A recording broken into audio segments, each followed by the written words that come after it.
What's up, everybody? Welcome back. We're here with some NFL DFS picks and lineup advice for tonight's potentially worst single game showdown slate of all time. Thursday Night Football, Washington Commanders, Chicago Bears. Oh, we got a good one here. We've had a terrible run of showdown slates. We did get the Chiefs and Raiders one a couple days ago. That was nice. This game will not look like that, I'm pretty sure. But either way, we're here to break down the slate. There's DFS contests regardless of how the game looks. So what we do in these videos, we talk about the injuries that impact the slate, low risk and high risk lineup construction tips, and just some general strategies, showdown tips to help you win those contests. Welcome. I'm Brian Jester, co-founder here at Occupy Fantasy, single game $1 million winner. Before we get started, make sure you are subscribed to the channel. Get notified when we go live, upload any new videos. We do these showdown videos every Monday and Thursday. We have a new betting video that's going to come out on Fridays. NBA starts next week. We'll have videos every single day. Check out our Twitter for the announcement on that. So just subscribe. Make sure you get notified when all those happen. Give us a thumbs up if you like the showdown content. It lets us know to continue to do it. And any questions, I'll be monitoring the YouTube channel throughout the day. Comment on the video below. Or you want in-depth questions or in-depth answers to your questions. You want to chat with other members of the community. You want to talk with us, the staff. Join our Discord server, occupyfantasy.com/Discord. So let's jump into it. Now, Bears, Commanders, total is 38 points. We'll talk about why that matters for the high-risk portion of this video. But to start, let's do low risk, and let's talk about the injuries that impact the slate. So as we scroll down, first of all, an injury return. Brian Robinson, who was shot in August, made a miraculous comeback. He came back on the field to make his NFL debut last week, saw 9 carries for the Commanders, limited Antonio Gibson to just 3 carries. J.D. McKissic kept his normal role. So it's an absolute mess for this backfield. Could Gibson get more this week? Sure. Is Robinson going to continue to lead back? Potentially. But either way, Robinson and Gibson are splitting work while McKissic stays in that passing game role. Now, Jahan Dotson, the rookie, who's looked good so far this year, he missed last week. He's out again this week. Fortunately, we can just look at last game to see what happened when he was out, who ran the most routes. And while Dyami Brown had the 2 long touchdowns, he ran significantly less routes than Cam Sims. So Cam Sims, $1,400, ran nearly double the amount of routes that Dyami Brown did. Dyami Brown obviously drew more opportunity, and he does draw the questionable tag. He is going to play, but just keep that in mind. Why Dyami Brown was the guy who scored a lot last week, and is the guy who was higher priced. It was actually Cam Sims who ran more routes last week, so maybe a nice little value play for Cam Sims. Logan Thomas remains out, and a little bit of a mess here as the other 2 tight ends, the 2 primary tight ends, John Bates. Let's find John Bates. There he is. 3K on DraftKings. And actually, Cole Turner, if we can find him as well. Let's scroll. There he is. $200. They both ran 23 routes last week. 3 targets each. So Cole Turner is another great value play. 3 targets. Didn't catch a pass. Maybe people just game log watching. Won't play him. But if he's going to run 20 routes again, he's a tremendous value at $200. Especially in a game where we don't see much scoring happening. So I think that's it. The other one, N'Keal Harry may return. Let's type him in. N'Keal Harry, he's also minimum price, activated off the injured reserve. In his interview to reporters, I think it was Tuesday, he said he's physically healthy and ready to go. Said it's up to the coaching staff whether they activate him. So we'll know an hour and a half before lock tonight. But he could factor into the receiving game as well. So just monitor throughout the day. Now, low risk contests, 50-50s, double ups, head to heads. You just have to beat half the field. You know our strategy by now. If you've been watching these videos, if you've read our showdown guide, lock up all the scoring, play the values. So Justin Fields going to be the most popular, or at least one of the most popular plays on the entire slate tonight, even at captain. With his rushing ability, we prefer him as the low-risk captain. Get the other quarterback in, Carson Wentz. Let's go to flex and actually try to fit him in. David Montgomery, who did return last week, missed the game with his knee and ankle injury, came back and dominated the rush share, target share, snap share for the Bears. Pretty usual role for him that we saw the first couple of weeks of the season. So Montgomery, one of the safest plays, assuming he continues that role. So let's get David Montgomery in there. Now, low total game generally means defenses are better plays. Defenses are going to pop in most projection models. So no fault in playing either kickers or defenses. We prefer the defenses here, but playing 2 of these. And if you just play the Bears and Commanders, you're going to get 10 plus points from those 2 spots combined at least. That leaves you 6,400. You could play McKissic, who has probably the safest role on the Commanders in the backfield. You could play nobody else really in this range, right? So the other option in a low total game is to not put Fields at captain, put Bears or Commanders defense at captain. Let's just do that really quickly.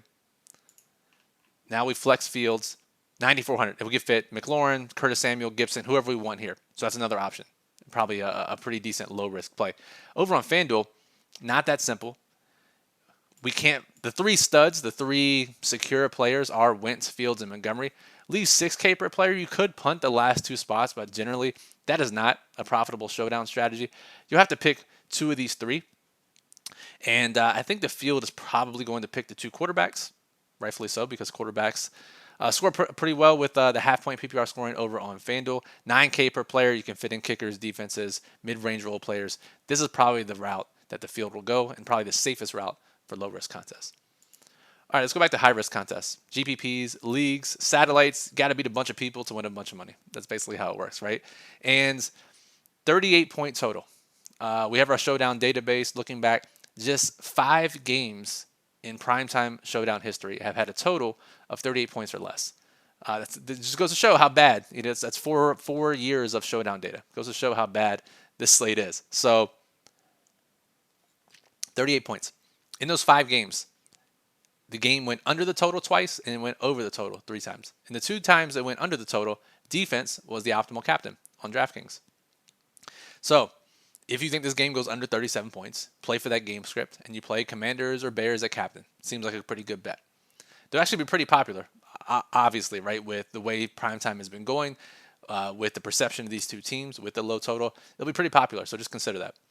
Now, in the 3 games that went over the total, historically, 38 points, we did not see a defense in captain. We saw a defense in one of those 3 lineups, period, in the flex spots. And we saw a running back in the captain once and a wide receiver in the captain twice. So if you think it goes over, and the field's probably not going to think that way, considering everything that we know, there are 2 wide receivers that stand out here as underperformers, and they make for great captain plays that are going to be lower owned than they should be based on their ceiling. And that is, if you checked out our content last week, you know Terry McLaurin was an underperforming wide receiver, and he performed pretty well, all things considered, last week. 6 targets, caught 5 of them, 76 yards, looked great after the catch doing it. Still hasn't caught a touchdown since week 1, despite having, 33 targets. Should have more touchdowns based on that target number. So McLaurin, a great high-risk wide receiver on captain on DraftKings, MVP as well over on FanDuel.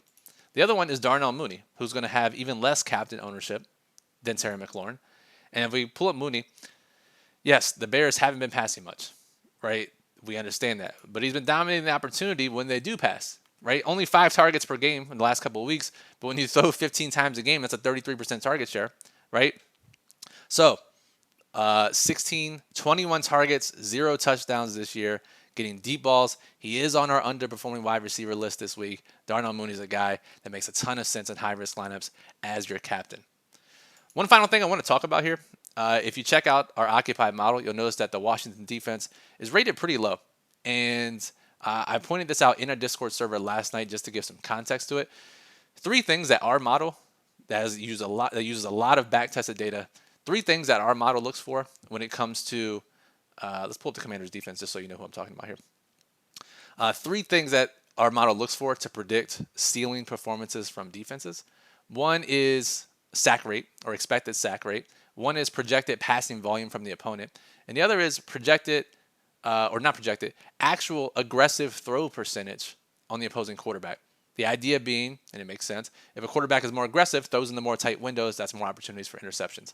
It's very predictive. And that's a next-gen stats metric that we use.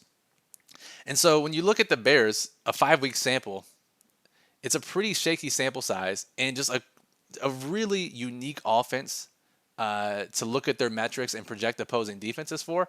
Because let's pull up the next-gen stats here. You just Google next-gen stats, you can find it. And let's see here, stats, passing.